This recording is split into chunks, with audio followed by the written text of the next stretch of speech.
Hello everyone, welcome back to my YouTube channel. And आज की video में आप लोगों के साथ शेयर करने वाली हूँ पेपर प्रेजेंटेशन फॉर एसएसटी। जिस पेपर में मेरे 49 आउट ऑफ 50 आए थे वो वाले की मैं आपके साथ शेयर करूँगी। चलिए स्टार्ट करते हैं।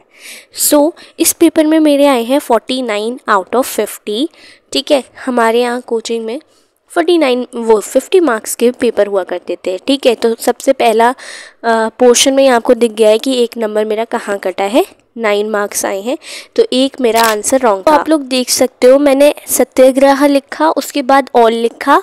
ऑल वाला आंसर गलत था, बट जो सत्याग्रह आंसर था वो करेक्ट आंसर था। ठीक है, तो मैंने ये जो कट करके लिख दिया। आप लोग के साथ भी ऐसा होता है या नहीं, आप लोग कमेंट सेक्शन में बताइएगा कि सही आंसर को हटा देते थे एंड रॉन्ग को लिख देते थे। ऐसा मेरे साथ बहुत बार हुआ है। सेक्शन बी मैंने हेडिंग डाली, then very short answer type questions मैंने डाले। आप लोग देख सकते हो मैं पॉइंट्स में ही आप लोगों को भी रेफ़र करूँगी कि आंसर को लिखो। एंड मार्जिन देखो कैसे मैंने दो आंसर को डिस्टिंग्विश करने के लिए भी मैंने किस तरीके से लाइन्स ड्रॉ की हैं, है ना। आप लोगों को करना चाहो तो कर सकते हो, क्योंकि ये आपके प्रेजेंटेशन को ही बढ़ा रहा है। एंड आप वीडियो भी कई चीज़ की देखना है, पेपर प्रेजेंटेशन की, तो प्रेजेंटेशन बढ़ाना है अगर आप लोगों को तो इस तरीके से लिखो। अब मैं यहाँ जो कोचिंग में पेपर होते थे, जैसे 3 मार्क्स का ये क्वेश्चन है, तो मैंने कुछ ज़्यादा ही लिख दिया है।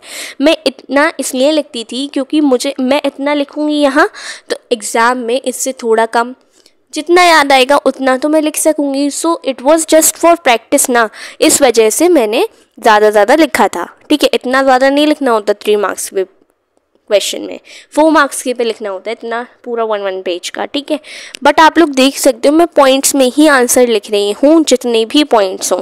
3 मार्क्स के क्वेश्चन में 10 पॉइंट ज़्यादा ही हैं, बट हाँ आप लोग देख सकते हो बहुत इंपॉर्टेंट है कि आप पॉइंट्स में आंसर लिखो। टीचर बहुत ज़्यादा प्रेफर करता है कि पॉइंट्स में आंसर अगर मिलते हैं तो टीचर खुश हो जाता है एक तरीके से, यू कैन से।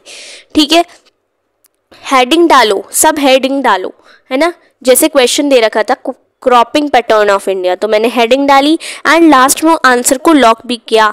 ठीक है, आप लोग देख सकते हो लॉक भी किया है। This is why the cropping system pattern of India, that is, ये सारी चीज़ें मैंने लिखी है ना।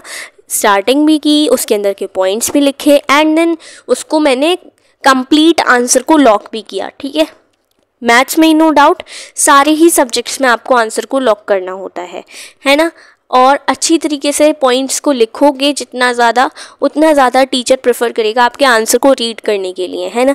आपको टीचर को समझाना है। सेक्शन डी था हमारा 4 मार्क्स का, एंड उसमें देखो रोल पूछा गया था पॉलिटिकल पार्टी का, बट मैंने पॉलिटिकल पार्टी की पहले डेफिनेशन भी लिखी। दिस इज़ हाउ टू लेंदी करना अपने आंसर्स को। अपने आंसर्स को कैसे लेंदी करोगे, पहले पॉलिटिकल पार्टी लिखोगे, उसकी नीड क्या है, फिर उसके रोल्स लिखोगे, तब जाके वो आंसर 4 मार्क्स का हो गया। ठीक है, बी कॉपी है ये। इसमें देखो ऑर्गेनाइज्ड सेक्टर अनऑर्गेनाइज्ड के बारे में लिखना था, 4 मार्क्स का था, तो एग्जाम्पल भी देने ज़रूरी है। पहले क्या है, किसके थ्रू संभाला जाता है, क्या जॉब सिक्योरिटी है या नहीं है, ये सारी चीज़ें मैंने लिखी हैं, आप लोग देख सकते हो। एंड एग्जाम्पल्स देना ज़रूरी है।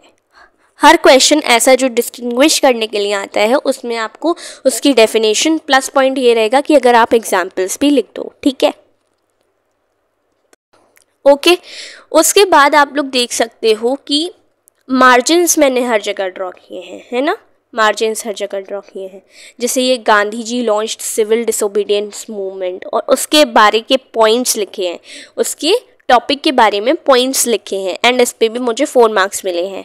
As you all know 49 out of 50 हैं। ऐसे ही मेरे जो बोर्ड्स में मेरे मार्क्स आए हैं एसएसटी में, वो 99 आउट ऑफ 100 है, और मेरा एक एमसीक्यू में ही कटा था मार्क्स। ठीक है, एक एमसीक्यूज में मेरा मार्क्स कटा था, जैसे इस वाले पेपर में कटा है। बाकी आंसर प्रेजेंटेशन मेरी बहुत सही गई थी, और मैंने 3 घंटे के अंदर ही पेपर बहुत आसानी से कर लिया था। ज़्यादातर बोर्ड्स में पेपर आप लोगों को मैथ्स का टफ लगेगा, क्योंकि मैथ्स का पेपर लेंदी होता है। मेरा लेंदी था पेपर, ऐसा नहीं है कि जल्दी हो गया था, 3 घंटे के अंदर अंदर हो गया था मैथ्स का, नहीं भाई, लास्ट तक लिखती रही थी मैं। ओके, उसके बाद हमारा ये देखो केस स्टडी बेस्ड क्वेश्चन है, ये भी 4 मार्क्स के थे, 1 मार्क्स ईच, एंड देन उसको भी सॉल्व कर रही हूँ, उसको भी किया लाइक दैट। फिर मेरे 49 आउट ऑफ 50 आ गए। सब्सक्राइब कर देना ऐसे ही वीडियोस देखने के लिए। एंड अब आपके पास आएगी 75 आउट ऑफ 80 वाली कॉपी मेरी मैथ्स की, ठीक है। बाकी 3 ऑलरेडी वीडियोस अपलोड हो चुकी हैं इसको मिला करके, including this. Till then take care, bye bye, subscribe.